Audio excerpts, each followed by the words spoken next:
Ukuthula nami ngingowesifazane onesibindi onamandla adlula owesilisa esidlakela ngimashula ngisho sengishaya ngesibhakela engibhanqa nodongana labantwana engabazali babalekela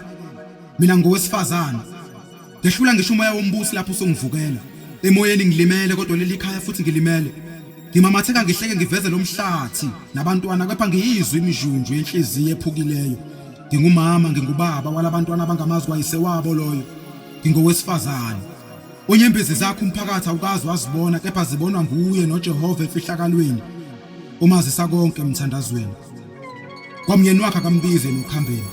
ngingowesifazane onkinga zakhe ungazibiki ibume emgwaqeni kodwa ukuqa ngedola abike athi uDavide ngiphakamisela amehlo ami ezintabeni lapho usizo lwami luvela khona owesifazane okwathi lapho efelwe bembuza wezwa kalethi konke kuhamba kahle mina ngowesifazane ofundile emaphutheni akhe wazexolela wawelisa uwile wavuka ngamandla amasha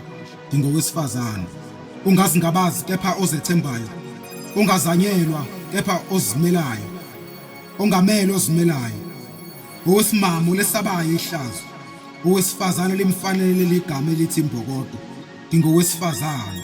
onamandla mungabaza abuza uEnzo ngisho esekhala keze ngangibuza uyise wakhe ngoba uyawazi amandla othando lomuntu wesifazane noma uyisamphike sesisifuni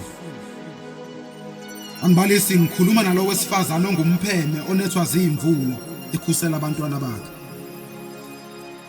angikhathali ngivuka kusempondo zankomo sokuzaphuma amakatha serenka aphazamiswa yimi kungcono kunokuba umsila wendoda ethize ungenazi lapho noma usubheke weni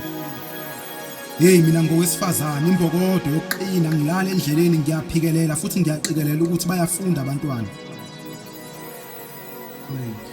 ungangisoli ngoba ngizisoli nami inkosi amacala ami seyawaxolela ngingowesifazane onaka izindaba zakwakhe ezabantu ngikukhuza usathi uyangixoxela ngingowesifazane ongaqhelelene nokulunga ngingowesifazane omethembayo uJehova Mvubu the poet